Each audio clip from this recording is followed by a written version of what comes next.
Shavua Tov. Le damos gracias al Eterno por el privilegio y el honor de poder servir. Y gracias por la confianza la confianza que ha depositado en mí. La verdad es una gran responsabilidad poder enseñar la palabra del Eterno, y es algo que realmente tomo en serio. Recuerde que todo lo que se dice, todo lo que digo, usted tiene que buscarlo y tiene que verificarlo. Porque no porque uno estudie y haga la asignación, no significa que uno no se pueda equivocar en algo. Y si uno se equivoca, pues estamos dispuestos a rectificar y arreglar y a corregir. Creo que eso es parte de cada estudiante de la Torah, y debe ser algo que lo apliquemos en la vida diaria. La porción de esta semana es una porción interesante, porque si nosotros hemos estado estudiando el libro de Génesis, desde el principio hasta ahora, nos ha estado enseñando la historia de cómo Israel se fue desarrollando. Entonces, en esta porción, nosotros vamos a ver que van a pasar unas cosas importantes que más tarde se van a repetir dentro del pueblo de Israel. No solamente se va a aplicar para Jacob, sino que se va a repetir la historia dentro del pueblo de Israel. Vamos a hacer una oración rápidamente. Padre de Abraham, de Isaac, de Jacob, gracias porque tú nos has permitido ser parte de tu reino, ser parte de tu servicio, Padre. Permite que podamos aprender en este día de tu Torah y que podamos aplicarlo y que podamos aprender para no cometer los errores de nuestros antepasados. Padre, te lo pedimos por los méritos de Yeshua Mashiach. Amén. La porción de esta semana se encuentra en el libro de Génesis 32 hasta el 36-43, Vaishlach. Y sabemos que hay varios temas en ellos, en donde vamos a ver distintos aspectos de lo que es la metodología de mi maestro Rico Cortés. Entonces, en esta porción nosotros nos vamos a enfocar más en lo que son los convenios, porque vemos cómo Jacob hizo algo que está dentro del convenio con Esaú, pero también tiene que ver con el templo y lo que son los espacios sagrados, porque vemos que él tomó una parte de lo que él había dedicado a Dios y se lo entregó a Esaú en vez de entregárselo a Dios, el tributo. Entonces, a veces nosotros estudiamos las porciones y sabemos lo que es, decimos somos siervos del Eterno, pero muchas veces no sabemos las definiciones y los términos legales que implica el ser un siervo de Dios. Entonces, vamos a estudiar un poquito, nos vamos a ir por la línea de lo que es más convenios y los espacios sagrados. Ahora, en esta porción, nosotros vamos a ver que por un error que cometió Jacob, de darle el tributo a Esaú, en vez de dárselo a Dios, ese error le trajo un gran caos a lo que era la vida de Jacob. Vamos a ver que Dina fue violada, luego vamos a ver lo que pasó en Shechem, que fue destruida la ciudad. Cosas que pasaron a consecuencia de algo que hizo Jacob, trajo todo este caos dentro de la vida y la familia y lo que se está desarrollando como la nación de Israel. Algunas cosas que habla en esta porción es el tributo que le da a Esaf. Existe un mandamiento en esta porción, la prohibición de comer el tendón del muslo del animal.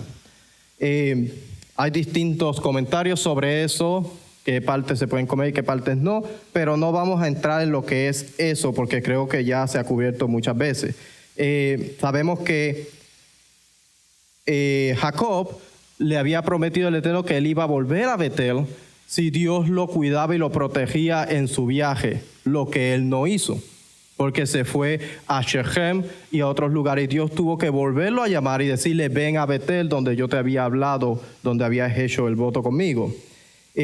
Vamos a ver también la descendencia de Esaú, cosa que vamos a ver cómo él sale un hijo y sale la descendencia de lo que es Amalek, que en un futuro va a hacer guerra contra Israel cuando está saliendo de Egipto. Pero nosotros nos vamos a concentrar más en lo que es el tributo. Dice, vamos a leer en lo que es Génesis 28 y vamos a conectar, porque esta porción tenemos que conectarla con la porción pasada, la porción de la semana pasada. porque es donde encontramos el voto y lo que él hizo. Entonces, si la pastora me puede ayudar a leer, por favor, la lectora.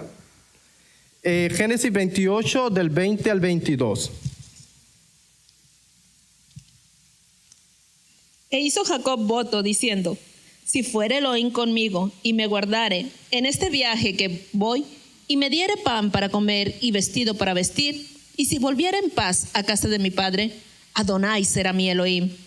Y esta piedra que he puesto por señal será casa de Elohim, y de todo lo que me dieres, el diezmo apartaré para ti. Entonces él iba en camino hacia su familia en Padán Aram. Él tiene un encuentro con Dios y él le dice que él le va a dar el diezmo de todo lo que él le da. Dice, yo soy el Dios de Betel, donde tú ungiste un pilar, donde me hiciste un voto. Levántate ahora y sal de esta tierra y vuelve a la tierra donde naciste. Génesis 31:13. Él está en Padán Aram, ha sido bendecido, Dios le ha dado de todo, lo protegió en el camino, lo llevó a Padán Aram y ahora le dice que vuelva. Sabemos que él era rico, de hecho la dote que él le dio, el tributo que le dio a Esaú, dicen los estudiosos que muchas ciudades que conquistaban no podían dar esa clase de tributo. Era demasiado lo que él le dio a Esaú. Eran muchos animales. Si nos ponemos a contar los animales que le dio, eran demasiado. Entonces, de hecho, en el Sonderban leemos, dice el tributo que una nación le dio a otra.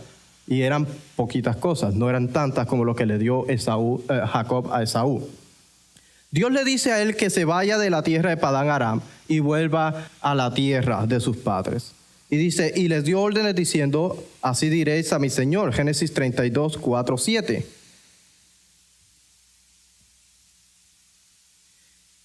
Dice, y le dio órdenes diciendo, así diréis a mi Señor Esaú, así dice tu siervo Jacob, he morado con Labán y allí me he quedado hasta ahora. Tengo bueyes, asnos y rebaños, siervos y siervas, y envió a avisar a mi Señor para hallar gracia ante tus ojos.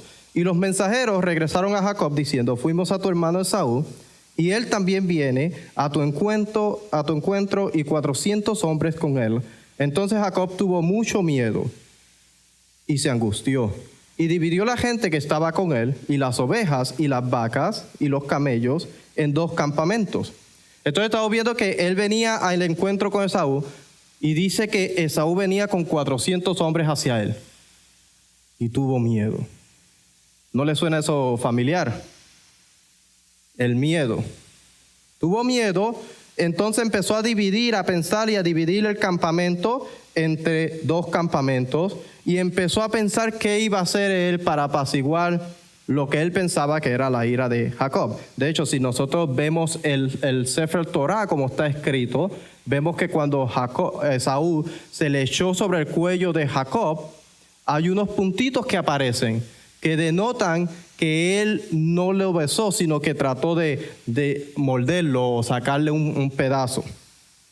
Entonces sabemos que él estaba en enemistad, pero él tuvo miedo y empezó a ver cómo él podía apaciguar la ira de su hermano. Vamos a leer en Génesis 32, 13 al 15, por favor.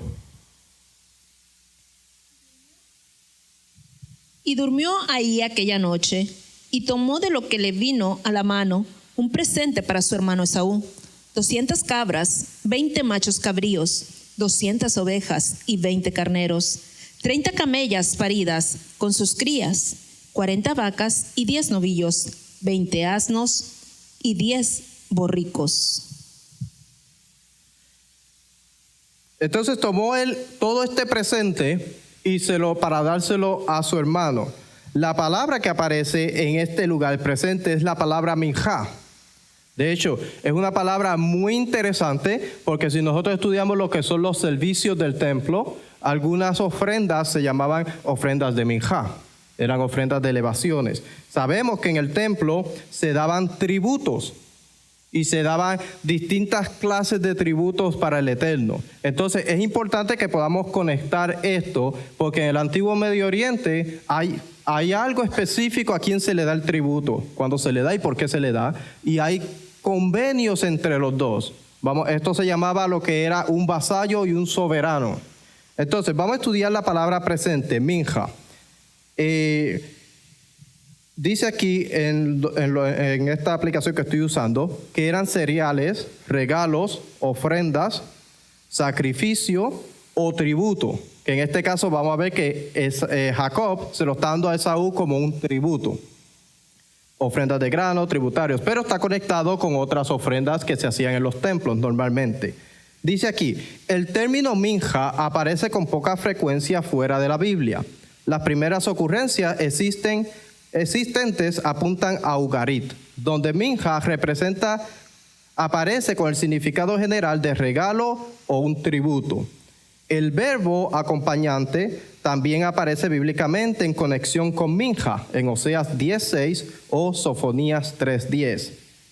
Antes de su propio encuentro con Esaú, Jacob le envía una enorme minja o un presente, consistente en ganado, para reconocer a Esaú como soberano de la tierra y prevenir posibles hostilidades. Génesis 32:14, 19, 21, 22, 13, 18, 20 y 21. Según J, esta minja, o el regalo que le dio, el presente, y la aceptación de la misma por parte de Esaú funcionan representativamente señalando favor y aceptación favorable entre los dos hermanos hostiles. J extrae con agudeza el significado de esta minja para la esfera de las relaciones humanas, utilizándola como un término sacrificial. Si hallo gracia en ti, acepta mi presente de mi mano, porque en verdad ver tu rostro es como ver el rostro de Dios. Génesis 33:10. Es interesante porque en el antiguo Medio Oriente, cuando se le daba una ofrenda, un presente o un tributo a un soberano, estás reconociendo a esa persona por encima de ti. Esa persona tiene una autoridad mayor. Entonces, en el antiguo Medio Oriente reconoces a la deidad de ese soberano también. Interesante que Jacob está diciendo, si hallo gracia en ti, acepta mi presente de mi mano, porque en verdad ver tu rostro es como ver el rostro de Dios. Lo está conectando una con la otra. Interesante. Entonces, en el antiguo Medio Oriente, un soberano tenía lo que se llamaban vasallos. Él conquistaba los vasallos. Habían distintas formas de un reino volverse vasallo, un reino vasallo, ya fuera por una conquista o fuera que él decidiera por algunas razones de guerras o algunos favores someterse a un reino más grande para tener beneficios. Porque el soberano le daba beneficios militares, le daba algunos otros beneficios de algunas cosas, y ellos a veces por tener ese beneficio hacían lo que eran convenios entre reinos y se volvían ellos mismos voluntariamente soberanos. De hecho, en la historia de Jacob estamos viendo que él mismo decidió darle este tributo a Esaú, porque Esaú nunca se lo pidió. Esaú nunca hizo guerra contra él, sino que él decidió coger este tributo y dárselo a Esaú, su hermano. Pero recordemos que las ofrendas que él estaba dando, ya él las había separado para lo que era un espacio sagrado. O sea que él estaba cogiendo algo que no le pertenecía a él y se lo estaba dando a Esaú, reconociendo a Esaú como su soberano, y está rechazando la soberanía de Dios.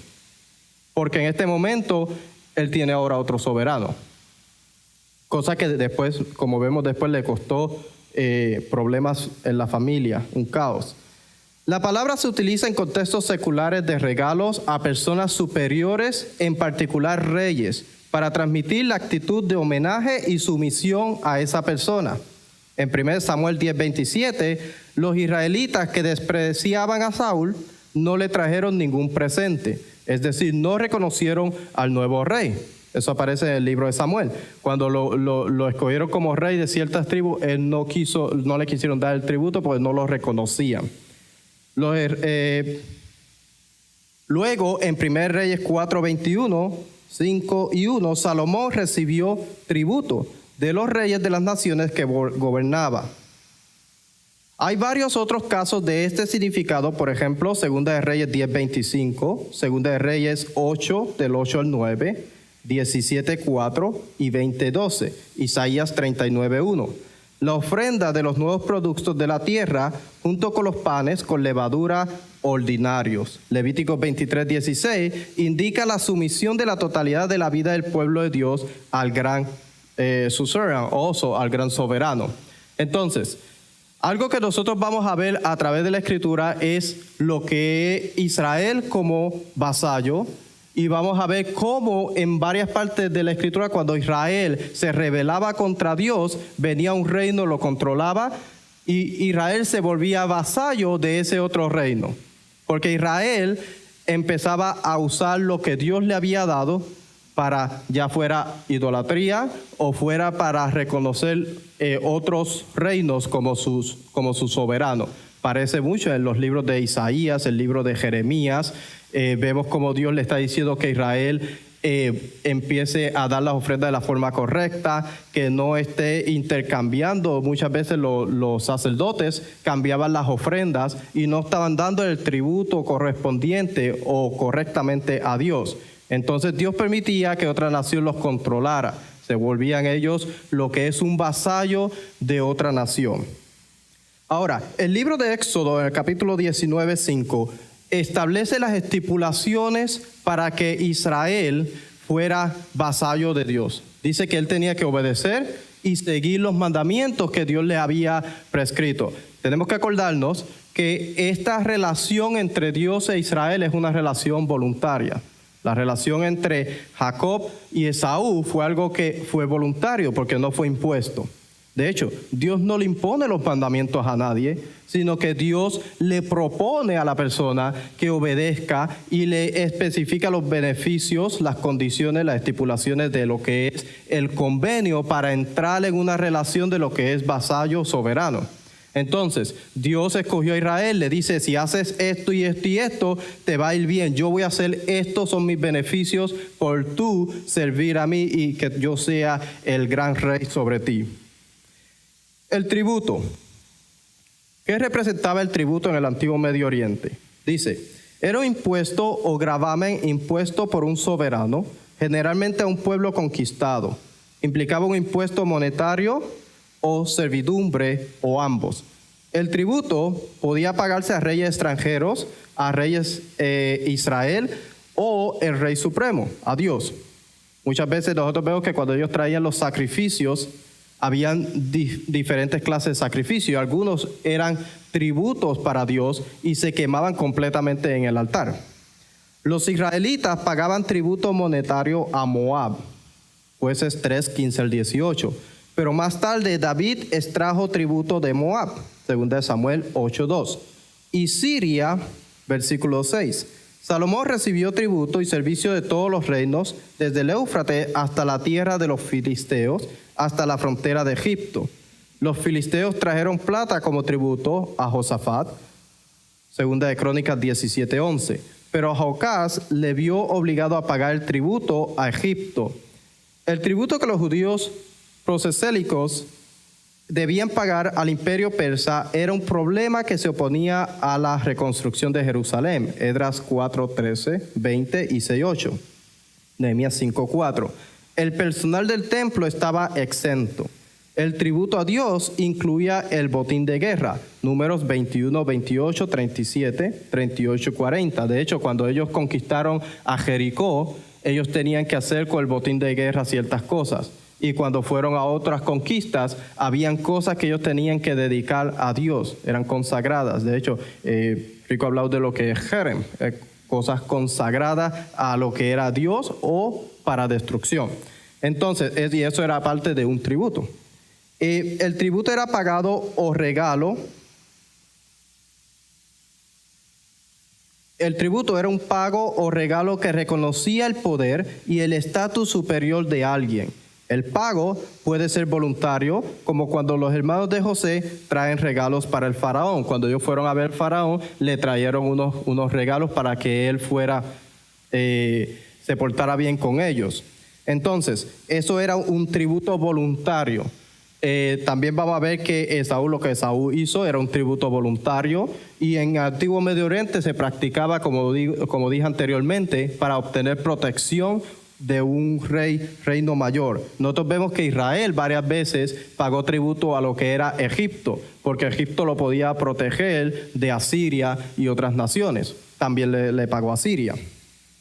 El tributo era un pago regalo que reconocía el poder y el estatus superior de alguien. El pago puede ser voluntario, como cuando, ya eso lo leí, o forzado, como cuando Og trae tributo al rey moabita en Jueces 3:15. El rey de Moab estaba oprimiendo a Israel, entonces él le fue a llevar este tributo, pero también fue con una daga y mató al rey en ese tiempo. El tributo también puede pagarse como forma de asegurar la paz o evitar una invasión. Segunda de Reyes 12, 17 y 18. Negarse a pagar tributo era símbolo de rebelión. Los registros asirios indican que países le pagaban tributos y cuáles se negaban y se rebelaban. El hecho de que Ezequías no pagara tributo a Siria provocó la invasión de Sennacherib en el 701. Segunda de Crónicas 31 y 32 habla sobre estas cosas que ocurrieron. Entonces, si una persona decidía no pagar el tributo, el soberano le cercaba la ciudad y hacía guerra contra ella, porque se había rebelado contra el soberano. Entonces, esto es importante porque nosotros sabemos que la misma Escritura nos enseña que nosotros tenemos que dar tributo a Dios. Entonces, si nosotros nos rebelamos contra Dios y no damos el tributo en su tiempo y el tributo que Él nos ha pedido, nosotros estamos rebelándonos contra Dios, porque es el mismo patrón de lo que se practicaba en el antiguo Medio Oriente. De hecho, Israel, Dios le ha prometido que lo va a proteger, que lo va a cuidar, que le va a dar bendición, siempre y cuando ellos sean obedientes a lo que es los mandamientos que Él ha estipulado, que Israel aceptó voluntariamente guardar. Entonces, de rebelarse o romper los mandamientos, el soberano tiene todo el derecho de levantar una demanda o hacer guerra contra esa nación que se está rebelando contra él. Lo vemos todo el tiempo a través de la Escritura. Dios demanda de Israel que sea obediente. Israel no es obediente, ¿y qué pasa? Una nación se levanta y lo oprime. Vuelve a invocar al Eterno, el Eterno se acerca, lo libera de esa nación, e Israel vuelve y cae lo mismo. De hecho, hoy día no ha cambiado. Todo sigue siendo lo mismo. La historia se vuelve y se sigue repitiendo. Dios nos dice que nosotros seamos fieles y nosotros siempre andamos rebelándonos contra Él, aunque Él ha sido bueno con nosotros. La Escritura en Isaías 41, 8, 13 llama a Israel su siervo. De hecho, una actitud de una persona que era vasallo era una actitud de siervo. De hecho, voy a leer algo aquí que estaba leyendo. Esto se encuentra en las cartas de Amarna. Dice, voy a ponerlo en español.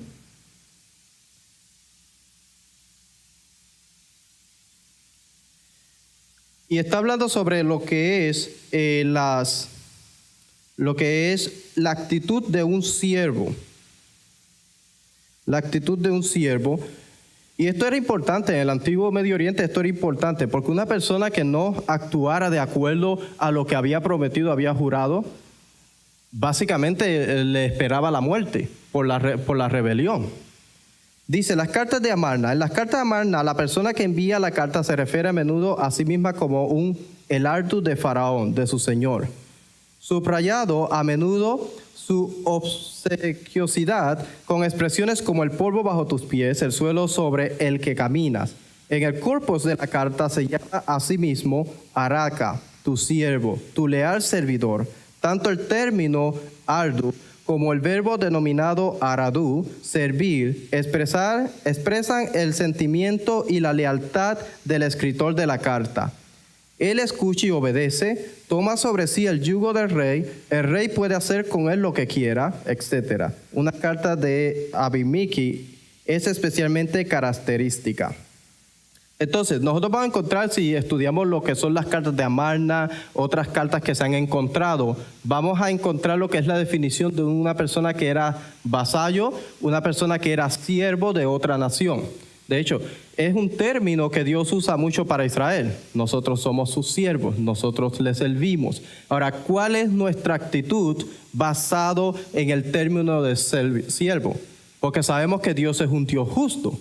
La forma de servir a las naciones en el Antiguo Medio Oriente no es la misma forma que Dios utiliza para llamar a su pueblo. Su pueblo Dios le da bendición, le da abundancia, lo trata de una forma honorable y le da estatus. Dios no simplemente, de hecho en el Antiguo Medio Oriente, la servitud casi siempre era para servir a los dioses, para darle comida, alimentarlos, limpiarlos y toda esa clase de funciones. Mientras que Israel, esa no es la función. Dios le da una función a Israel específica como siervo.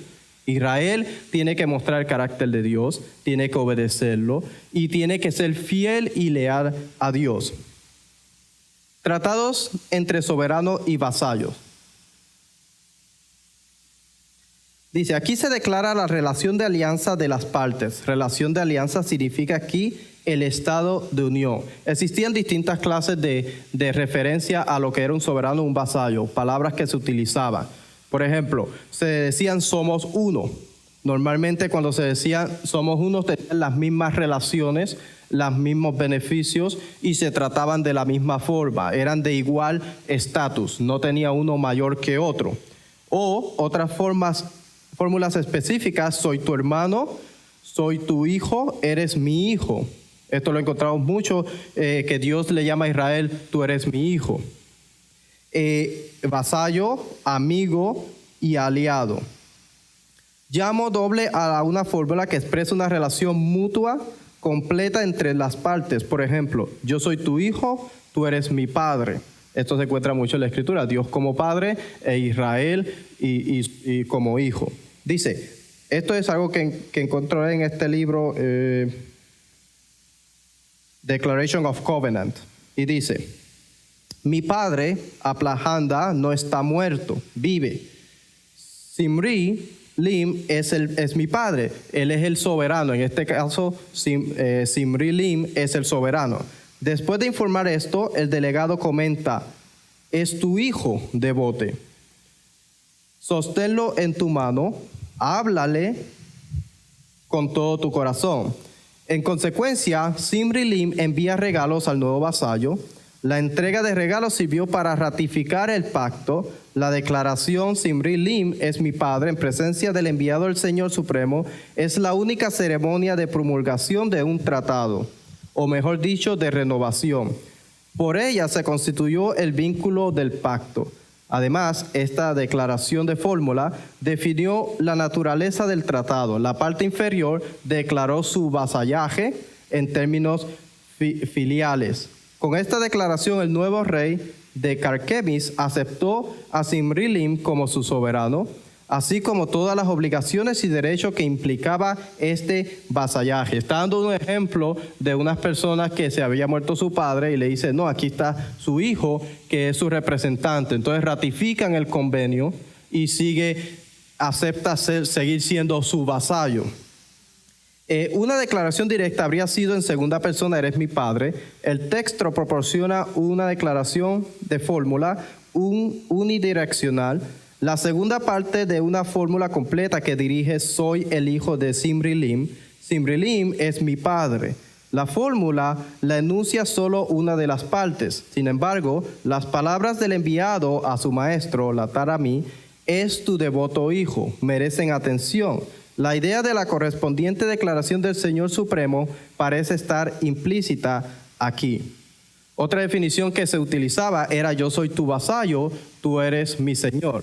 De hecho, un soberano podía decidir hacer un convenio con un vasallo entre los dos, mientras que un vasallo solamente podía hacer el convenio con el soberano y el soberano no hacía ningún convenio con él, sino que él aceptaba su soberanía sobre su reino.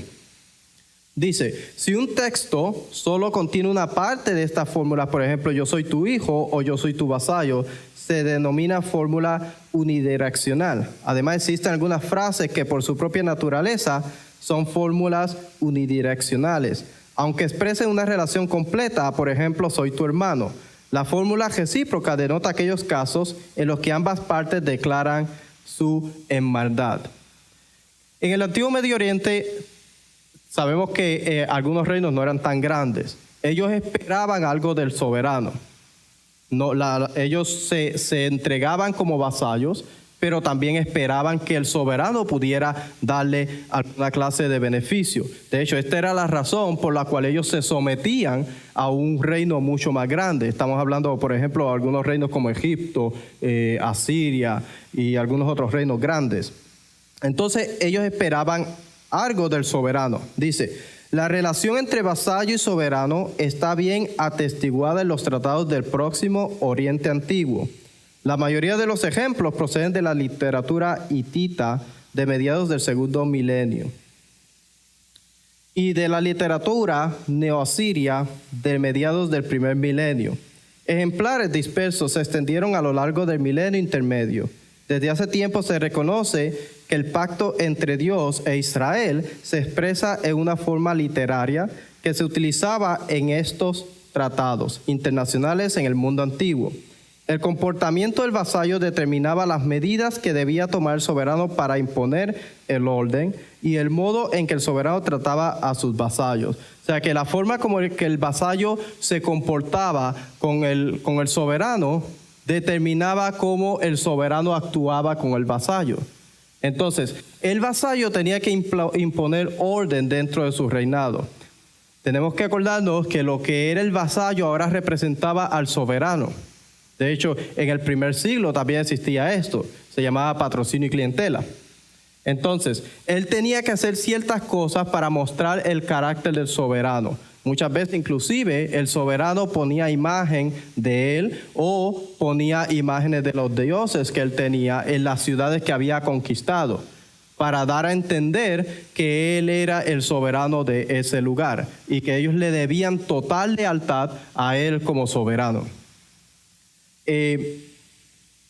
Ejemplares dispersos se extendieron a lo largo del milenio intermedio, eso lo leí. El comportamiento del vasallo determinaba las medidas que debía tomar el soberano para imponer el orden y el modo en que el soberano trataba a sus vasallos. La relación señorial-vasallo establecía la reputación del soberano. Por consiguiente, para entender la Torá, debemos comprender la naturaleza de la relación de vasallaje y el papel que la Torá desempeña en ella. Nosotros sabemos que la forma como Dios trata a Israel, Dios le da beneficios y Dios ha sido siempre fiel con los beneficios. Dios le dijo a Jacob, yo te voy a bendecir, te voy a llevar con bien y te voy a traer con bien. Y Dios cumplió con su promesa. De hecho, le tuvo que decir, ya sale, ya es hora de que te vayas de aquí de Padán Aram y vete a la tierra de tus padres, porque él estaba muy cómodo allí en Padán Aram. Entonces, Dios le dice, ya vete a tu tierra, y él se va, pero él no cumple. Después que Dios fue fiel con él, lo llevó y lo trajo con bien, él no cumple con la promesa o con el voto que él había hecho. Se rebeló contra lo que él mismo se había autoimpuesto, porque realmente él hizo el voto, nadie le exigió un voto. Estos documentos sirven para delimitar las relaciones, el papel del vasallo, el papel del soberano, y preservar el orden en la relación entre las partes.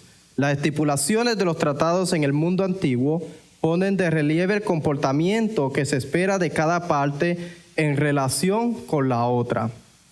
Lo que se espera, algo que se esperaba que era bien importante era la lealtad. El vasallo tenía que ser leal con el soberano. De hecho, nosotros vemos en toda la Escritura que Dios siempre, que es lo que Dios le ha pedido a Israel. Dios le ha pedido lealtad, que Israel sea leal al convenio que él estableció, que a través del convenio haga la justicia, que sea honorable. Eso es lo que Dios siempre le ha pedido a Israel, lealtad. El vasallo tenía que ser leal y un reflejo positivo de la reputación del soberano. ¿A poco Dios no nos ha dicho a nosotros que nosotros somos la imagen de Dios en la tierra? Nosotros representamos a Dios. Entonces nuestro comportamiento, nuestra forma de ser va a representar el carácter del soberano.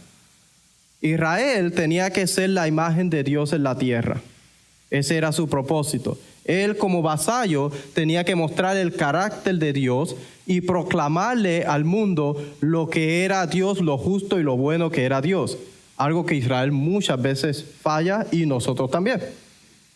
Entonces, lo que generalmente era el reflejo y la reputación del soberano, lo que generalmente se conseguía manteniendo un estado pacífico y bien ordenado, así como una postura general de sumisión.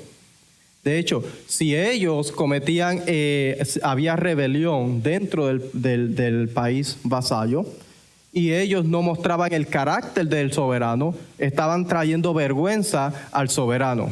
El soberano le daba beneficios, lo trataba de cierta forma, ellos habían acordado, si ellos pagaban o no pagaban el tributo, traía consecuencias sobre ellos.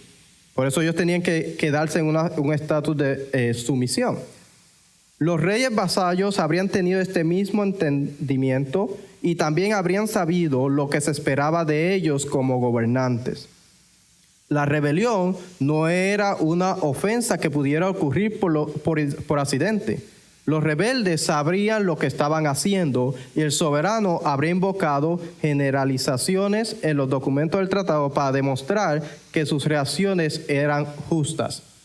Por eso es que cuando Dios impone castigo sobre Israel o deja que ciertas cosas pasen sobre Israel, si nosotros estudiamos lo que ha sido el tratado, han sido consecuencias justas, porque son basados a una desobediencia y una rebelión. Cada vez que Israel comete pecados son actos de rebelión. Cada vez que se rebela contra el convenio, rebelión. Y dentro del tratado, dentro del convenio, hay estipulaciones de que si pasa esto, es porque esto hiciste y esto hiciste, entonces la causa es justa. Dice que no había, una rebelión no era por accidente. De hecho, nosotros vemos muchas veces que Israel se rebeló contra un soberano que le pagaba impuestos, dejaba de pagarle impuestos y se iba a pagarle impuestos a otra nación. Entonces, eso constaba en una rebelión contra esa persona. El libro Ezequías, cuando estaba reinando Ezequías, a Sennacherib quería que le diera tributo. Y Ezequías se rebeló, no quiso darle el tributo. Entonces Dios lo derrotó porque él habló mal contra Dios. Dijo que Dios no iba a poder protegerlo y empezó a hablar cosas en contra de Dios, y por eso fue que él no pudo conquistar al reinado de Ezequías. Se encuentra en el libro 2 de Crónicas, 31 y 32. Dice, la rebelión no era una ofensa que pudiera ocurrir por accidentes. Los rebeldes sabrían lo que estaban haciendo y el soberano habría invocado generalizaciones en los documentos del tratado para demostrar que sus reacciones eran justas. Por eso es que cuando nosotros leemos el libro de Deuteronomio que dice que si Israel es desobediente, que el cielo no va a caer lluvia y que la tierra no va a dar sus cosechas, son consecuencias justas basado en la rebelión al convenio.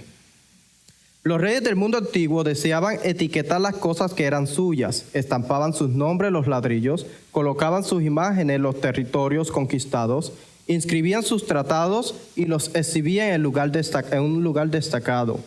Un vasallo era una muestra de la grandeza del soberano. Esta rotulación era una forma de colocar el nombre de uno en algo, al igual que Dios colocó su nombre en Israel. Cuando ellos conquistaban un lugar, ponían la imagen o ponían espillas o ponían los documentos que ellos habían establecido del convenio para ellos verse como un gran soberano. Dios ha colocado su nombre sobre Israel. Nosotros debemos ser sus vasallos. Nosotros debemos estar en una sumisión a Dios, porque Dios es justo, porque ha sido bueno, porque nos ha dado muchas bendiciones. Y basado en eso, nosotros elegimos ser su vasallo por lo bueno que es nuestro soberano.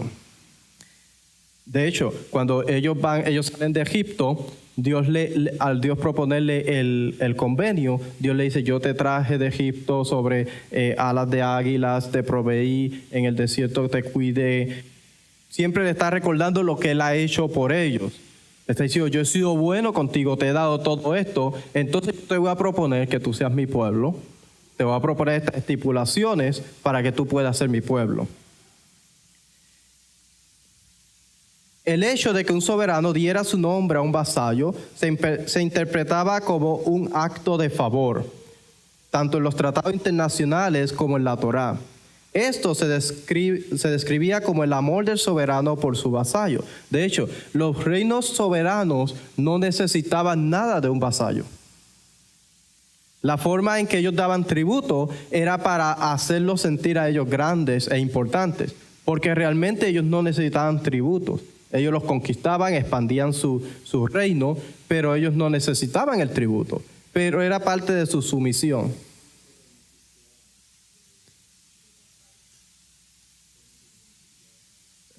Expandían su territorio y tenían más tributo que le daban. No era que lo necesitaran, porque ellos eran autosuficientes, pero si tenían, por ejemplo, Israel, muchas veces conquistó Salomón, en el tiempo de Salomón y el tiempo de David, conquistaron muchos lugares alrededor. Todos le daban tributo. No era que Israel necesitaba el tributo, pero expandió todo su territorio en todos esos lugares.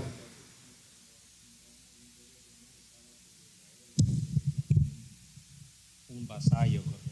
Sí, vendría siendo como un reino vasallo. De hecho, dice que le daban tributo al César. Uh-huh. Sí, era un tipo de... la diferencia, de hecho, en el Antiguo Medio Oriente, los reinos vasallos también, en cierto modo, aceptaban la deidad del soberano. Por eso es que Dios le ha dicho a Israel que no haga alianzas con otras naciones, porque al hacer alianzas con otras naciones están rechazando a Dios como su único Dios. Entonces, cuando Roma estaba sobre Israel, estaba controlando Israel, habían ciertas cosas, ellos tenían libertad de adorar en la forma como ellos lo hacían. Pero sabemos que había muchos lugares donde el César tenía la imagen. Entonces, de hecho, no estoy seguro, que había monedas con la imagen del César, inclusive, porque era parte de ser un reino vasallo. Tenían que tener marcas, estampillas y cosas así del soberano. Babilonia, cuando ellos conquistaron a Israel, se volvió Israel un reino vasallo de Babilonia. Entonces, eran cosas como se hacía en ese tiempo. Entonces, la forma de Israel ahora le debía total lealtad a lo que era Babilonia.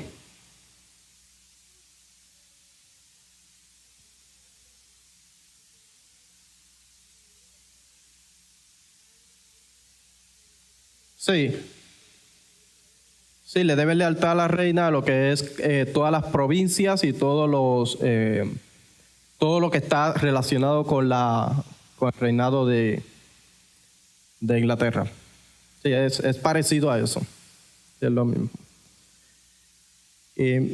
Dice acá.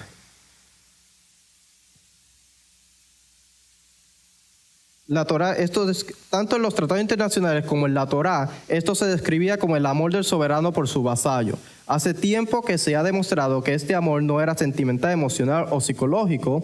Por el contrario, demostraba que el soberano había expresado su grandiosa preferencia por el vasallo, extendiendo su identidad a este vasallo. Dios no ha dicho: yo te escogí, yo decidí hacerte hacerte mi pueblo, a Israel. Yo te favorecí por sobre todas las naciones, al pueblo de Israel.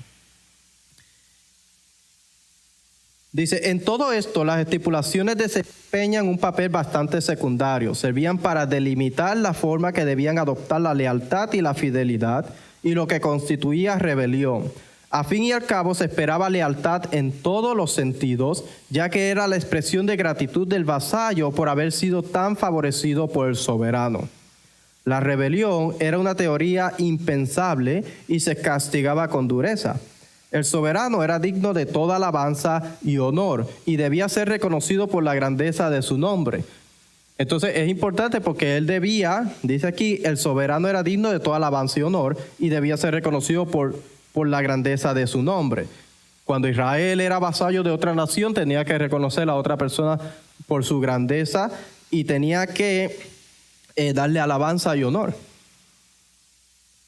Entonces por eso es que Dios le dice que no hicieran alianzas con otras naciones, porque al hacer eso se iba a convertir en un tipo de idolatría. Cuando vemos que Jacob le dio el tributo a Esaú, ¿qué dijo? Ver tu rostro es como si hubiera visto el rostro de Dios mismo. Dice, ser vasallo tenía sus ventajas, pero también su precio. Claro, le imponía el tributo. A nuestro efecto, el coste más importante de ser vasallo era la necesidad de pagar tributo a cambio de protección militar o no agresión. Podría ser protección militar o podría ser que no los atacaran y los destruyeran por completo. El soberano exigía un pago anual de diversos recursos. De hecho, cuando la mayoría del tiempo, cuando una nación soberana o más grande atacaba a otra, o no soberana, una nación atacaba a otra nación, si ellos no hacían un trato de ser soberanos y vasallos, la mayoría del tiempo los atacaba y los llevaban como esclavos. Solamente se llevaban lo mejor y lo utilizaban para el reino, pero los demás eran esclavos la mayoría del tiempo. Entonces a ellos les convenía hacer un trato y decir, vamos a ser tus vasallos, te vamos a pagar tributo. El problema es que el tributo muchas veces era muy caro. De hecho, lo vemos en la misma escritura. Cuando Israel pagaba tributo, que era demasiado y a veces no podía, lo estaban sangrando, por decir, porque el tributo era demasiado. Dice, Génesis 33, 1 al 4.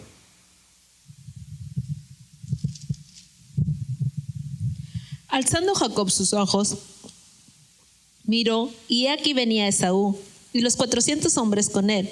Entonces repartió los niños entre Lea y Raquel y las 2 siervas, y puso las siervas y sus niños delante, luego a Lea y sus niños, y a Raquel y a José los últimos. Y él pasó delante de ellos y se inclinó a tierra 7 veces hasta que llegó a su hermano. Pero Esaú corrió a su encuentro y le abrazó, y se echó sobre su cuello y le besó, y lloraron. Y alzó sus ojos y vio a las mujeres y los niños y dijo... Hasta ahí. ¿Ya está ahí? Sí, hasta ahí. Hasta lloraron. Dice que se postró al suelo 7 veces, se inclinó 7 veces.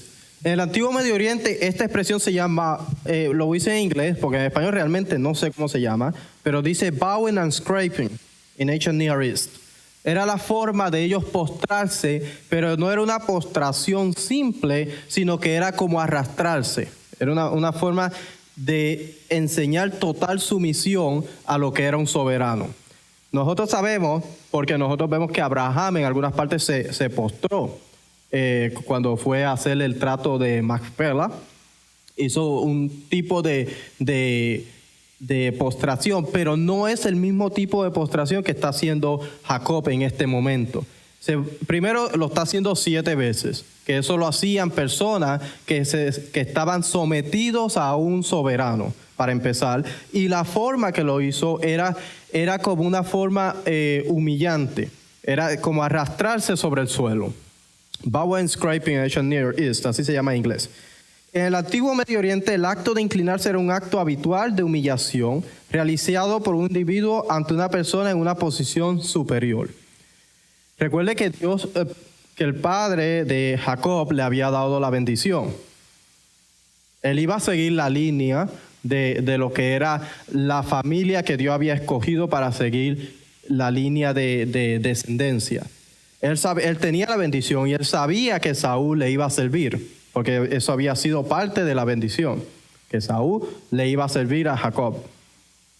Entonces, de hecho, en esta porción nosotros vamos a ver qué pasó con Esaú, cómo Esaú se fue para Seir, y luego vamos a ver su descendencia. Vamos a ver un contraste entre lo que va a ser Jacob, que de ahí nace lo que es el pueblo de Israel en un futuro, y lo que es el Edom, lo que va a ser Edom, que son los descendientes de Esaú, que es los que van a más tarde hacer guerra contra Israel cuando sale de Egipto, Amalek. Dice, el acto de inclinarse era un habitual de humillación. Dice, el verbo hebreo traducido inclinarse puede traducirse postrarse, adorar. Inclinarse era un gesto de respeto ante un acto de sumisión a los superiores, a las personas con autoridad, a los funcionarios de gobierno y a Dios. Después de que José se convirtió en el gobernador de la tierra de Egipto, sus hermanos vinieron delante de él y se inclinaron rostro a tierra. Hacer 7 reverencia era una demostración de reverencia, el acto habitual de homenaje que un vasallo ofrecía a su señor supremo.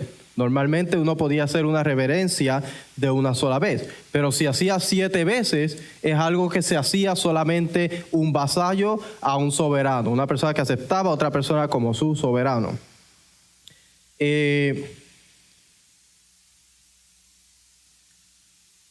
Según Klaus Wasterman, Génesis 12:36, Jacob saludó a su hermano como un vasallo, saludaba a su señor supremo con un acto de reverencia que tenía su origen en la corte real. Todo el procedimiento con todos sus detalles es tal como podría tener lugar entre un señor supremo y su vasallo rebelde o culpable de otro modo. El narrador tiene en mente algún ritual de la corte, como por ejemplo el que muestran las cartas de Amarna con la fórmula frecuente: me postro a los pies de mi Señor 7 y 7 veces. Estas cartas son cartas que se encontraron de Amarna. Y voy a leer un par de ellas porque no voy a leerlas todas porque es mucho. Pero nos va a dar una idea de lo que se hacía y cómo un vasallo se postraba delante de un soberano y la forma de hacerlo. De hecho, en el servicio del templo hay veces que se hacen postraciones. Entonces nosotros, si conectamos lo que es servicio del templo, conectamos lo que son las postraciones, es una forma de reverencia y de nosotros reconocer a Dios como nuestro soberano, como nuestro rey. Tiene un contexto histórico de cosas que pasaban, cómo se hacían. Dice, mensaje de rey de tal y tal, mensaje a tal y tal. Tu siervo, la tierra a tus pies, y el suelo que pisas, la silla en que te sientas y los pies, taburetes a tus pies.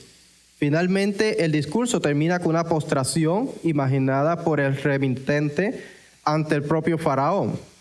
El más digno de ellos es, caigo a los pies de mi Señor.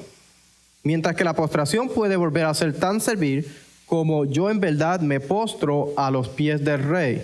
Mi Señor, mi Dios, mi sol, el sol del cielo, 7 veces y 7 veces en la espalda y en el estómago. Esta era la forma de ellos hacer una reverencia a un soberano. Dice que 7 veces sobre la espalda y 7 veces sobre el estómago. Por eso se llama bow and scraping. Era una forma de humillación delante de un soberano.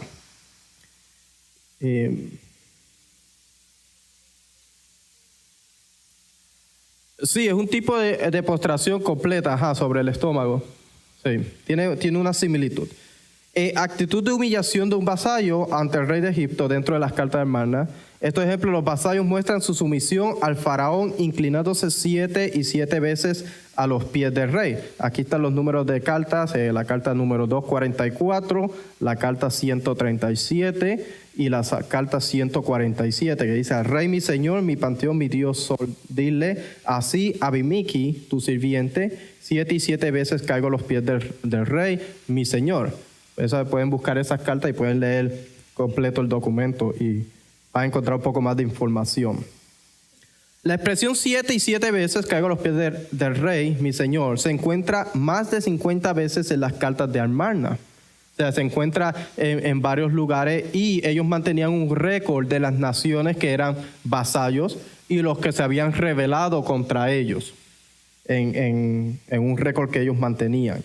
Inclinarse 7 veces ante Faraón era un acto que le reconocía no solo como señor y rey, sino también como un Dios. O Si conectamos esto con lo que hizo Jacob con Esaú, viendo la expresión que dijo, tiene una similitud. Cuando Jacob se inclinó ante Esaú, Jacob indirectamente lo reconoció como un Dios. Jacob dijo, ver tu rostro es como ver el rostro de Dios. Génesis 33:10. Por eso es que vemos después las consecuencias, lo que le pasó a Jacob. Por lo que él hizo, todo por no cumplir con un voto que él mismo se autoimpuso, porque Dios le llegó a él en sueños y Dios dijo, te voy a bendecir, te voy a llevar con bien, te voy a prosperar y te voy a volver a traer aquí. Y luego de eso él decidió hacer un voto y entregarle el diezmo de todo lo que tenía, algo voluntario. Por lo tanto, es posible que el acto de inclinarse 7 veces ante una persona en una posición superior fuera para reconocer que esa persona tenía las características o atributos de un Dios.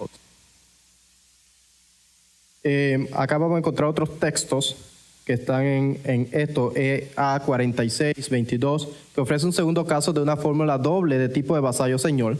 Un rey menor escribe a un faraón, se desconocen los nombres de ambas partes. Dice, oh sol el Señor, como antes mis padres, así también soy yo.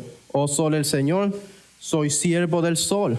Mi Señor, Él es sol, Él es mi Señor. Está reconociendo al soberano como un tipo de Dios.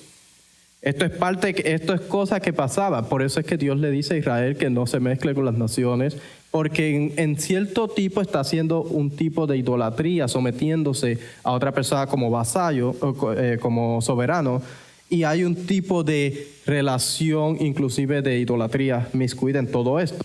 De hecho, en el antiguo Medio Oriente, cuando una persona iba a ciertas ciudades, tenían un altar donde la persona tenía que ofrecer antes de entrar a la ciudad.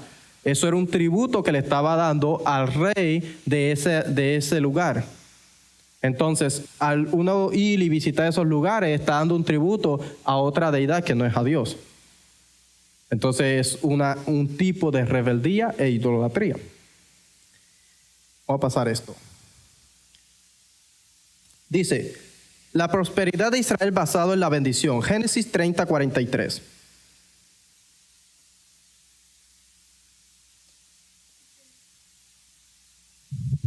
Y se enriqueció el varón muchísimo, y tuvo muchas ovejas, y siervas, y siervos, y camellos, y asnos. Deuteronomio 6:10 y 12.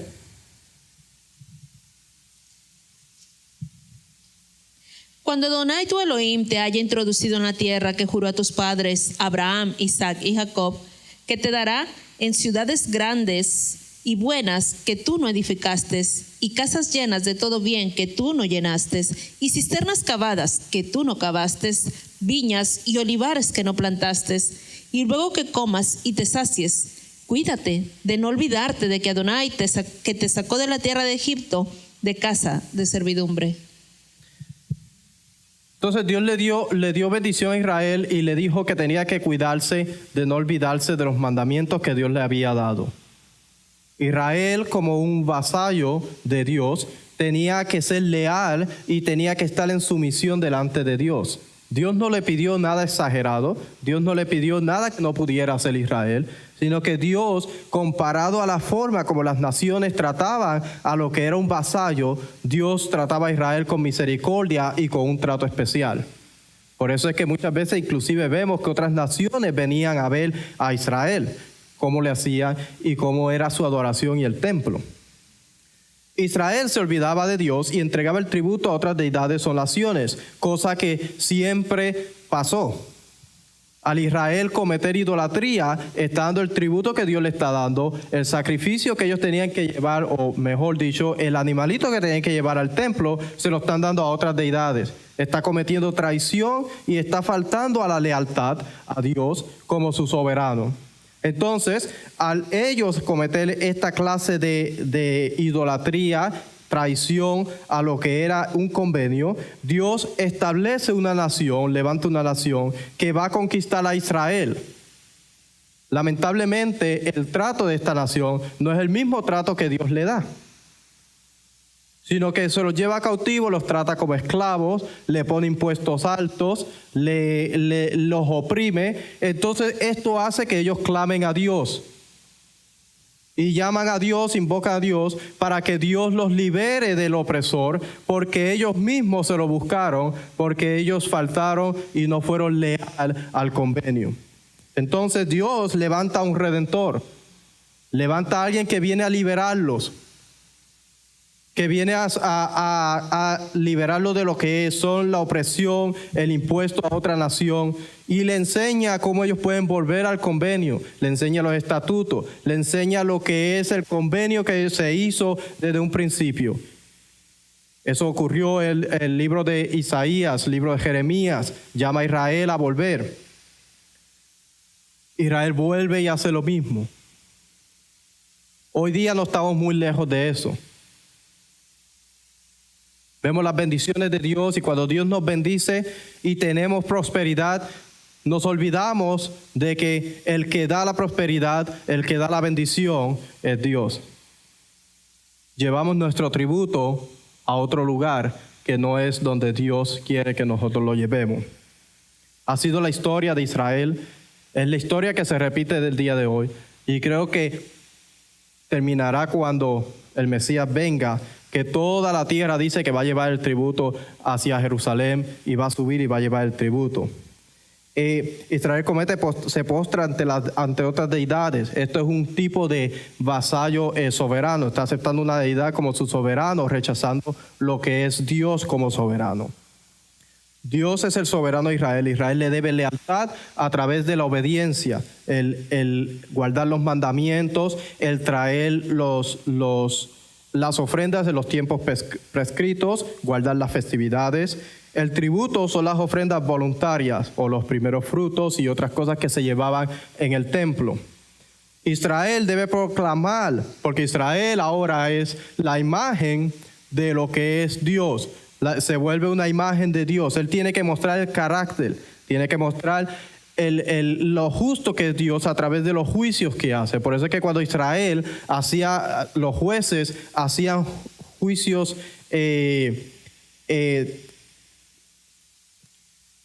injustos, I'm thinking in English, estoy pensando en inglés, hacía juicios injustos, Dios les mandaba un profeta y le decía, no hagan esta clase de juicio de esta forma, porque eso es el carácter de Dios. La forma como ellos están haciendo juicio es como se ve que Dios hace juicio, porque ellos se supone que sean el carácter de Dios y muestren la imagen de Dios. Israel debe mostrar el carácter del soberano en juicios, la conducta social, su comportamiento debe mostrar lo que es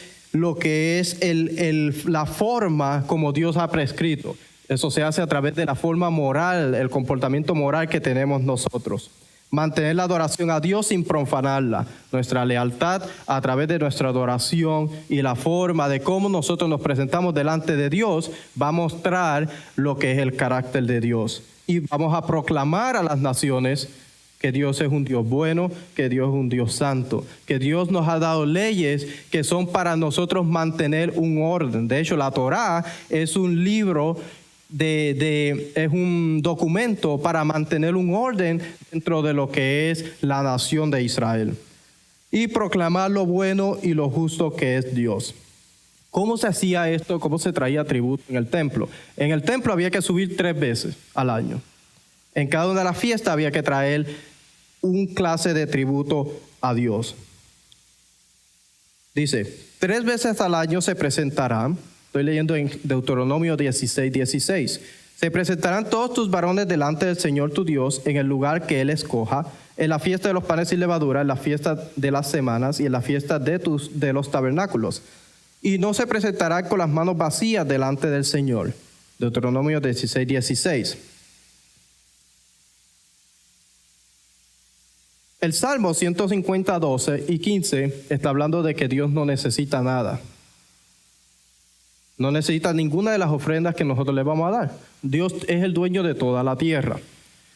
Así como un soberano no necesitaba del vasallo, Dios no necesita nada de nosotros porque es el dueño de toda la tierra. Pero Él ha decidido por su amor, por su misericordia y por su nombre, decidió escoger a Israel para que fuera su vasallo, porque le tuvo amor a Israel. Segunda de Crónicas 31-32 habla de unas reformas que Ezequías hacía y cómo se dio tributos para el templo, para mantener. La palabra que usa aquí, rakam, de manos vacías, no venir con las manos vacías, significa, si buscamos las definiciones de eso, lo podemos conectar con lo que son regalos. Aquí abajo va a ver la ilustración de lo que significa esta palabra: regalos, presentes, elevación o tributo. Entonces Israel en las festividades tenía que traer tributo a Dios para reconocer a Dios como su soberano. Cada vez que nosotros venimos a la festividad, nosotros traemos un tributo a Dios y reconocemos que Dios es nuestro soberano, que Él es el único que nos bendice. De hecho, el Shema es un tipo de reconocimiento de Dios como soberano. Todos los días que uno dice Shema Israel Adonai Eloheinu, Adonai Echad, es un tipo de reconocimiento de Dios como soberano.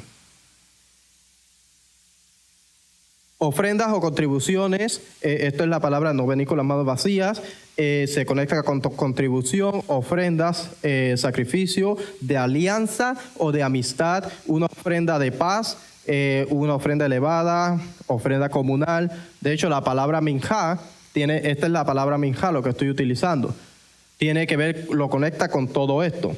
Dice, existían 3 diferentes ofrendas que se llevaban al templo en las fiestas de peregrinación. Shelamim, Hagigah, ofrenda festiva, mandamiento 88. Y dice, entonces, Deuteronomio 16:10. Entonces celebraré las fiestas de las semanas. El Señor tu Elohim con el Entonces celebrarás las fiestas de las semanas al Señor tu Elohim con el tributo de una ofrenda voluntaria de tu mano, la cual darás según el Señor tu Elohim te haya bendecido. Entonces tenía que traer, y utiliza la palabra tributo. Cada vez que se iba a subir a Jerusalén, tenía que traer un tributo, no podía venir con las manos vacías. Y dice, de acuerdo a lo que la cual dará según el Señor tu Dios te haya bendecido. Si te había bendecido mucho, pues ibas a traer de acuerdo a la bendición que habías obtenido. Si no tenías tanto, pues venías con... Pero siempre tenías que traer algo delante del Señor, porque es un tributo, es reconocimiento a Dios como el soberano. Existía otra ofrenda, la reía, para presentarse delante de Dios. Era una ofrenda de Olá, mandamiento 489. Deuteronomio 16 al 17. 3 veces al año se presentarán todos tus varones delante del Señor tu Elohim en el lugar que Él escoja, en las fiestas de los panes sin levadura, en la fiesta de las semanas y en la fiesta de los tabernáculos. Y no se presentarán con las manos vacías delante del Señor. Cada hombre dará lo que pueda, de acuerdo con la bendición que el Señor tu Elohim te haya dado. Esta era otra ofrenda que tenía que dar solamente por presentarse, porque no podía venir delante del Eterno sin nada. Tenía que venir, traer una ofrenda festiva, tenía que traer la ofrenda para presentarse delante de Dios, y tenía que traer una ofrenda de regocijo, que era la Shelamim Simcha. Y dice, te la agregarás delante del Señor tu Dios, tú, tu hijo, tu hija, tu siervo, tu sierva, el levita en tus ciudades y el forastero, el huérfano y la viuda que están en medio de ti, en el lugar donde el Señor tu Dios escoja para poner allí su nombre. Deuteronomio 16:11. Referencia a Deuteronomio 27:7. Entonces, estas 3 ofrendas tenían que ser traídas al templo como tributo a Dios, solamente para venir al templo, presentarse y regocijarse delante de Dios en el templo. Este era parte del tributo, entre otras ofrendas que se traían. Entonces, Dios a cambio le iba a dar a Israel protección, le iba a dar provisión, le iba a dar bendición, siempre y cuando Israel lo reconociera como el patrón, como el soberano, como el gran rey. Jacob reconoció a Esaú como un soberano. No fue hasta luego en esta misma porción que vemos que Dios le dice, levántate de Shechem y vete a Betel. Entonces vemos que él dejó los ídolos, le quitó los ídolos que su esposa había traído, Raquel, que tenía, y se va a Betel.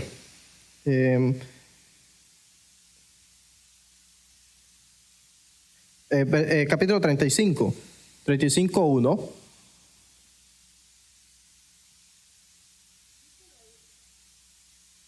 Dijo Elohim a Jacob: levántate y sube a Betel, y quédate ahí, y haz ahí un altar al Elohim que te apareció cuando huías de tu hermano Esaú. Entonces dice, entonces Jacob dijo a su familia y a todos los que con él estaban: quitad los dioses ajenos que hay entre vosotros, y limpiaos y mudad vuestros vestidos, y levantémonos y subamos a Betel, y haré allí altar al Dios que me respondió en el día de mi angustia, y ha estado conmigo en el camino que he andado. Así dieron a Jacob todos los dioses ajenos que había en poder de ellos, y los zarcillos que estaban en sus orejas, y Jacob los escondió debajo de una encina que está junto a Shechem. Y salieron, y el terror de Dios estuvo sobre las ciudades que había en sus alrededores, y no persiguieron a los hijos de Jacob. Entonces, el miedo hizo que Jacob le diera el tributo que le había prometido a Dios a Esaú. Hizo que caos viniera toda la vida de Jacob, porque él falló a un convenio o a un voto que él había hecho de darle el diezmo de todo lo que Dios le había dado a él. Dios lo bendijo, lo protegió, lo trajo, y él le dio el voto a otra persona. ¿No se parece eso a veces a lo que hacemos nosotros en nuestras vidas?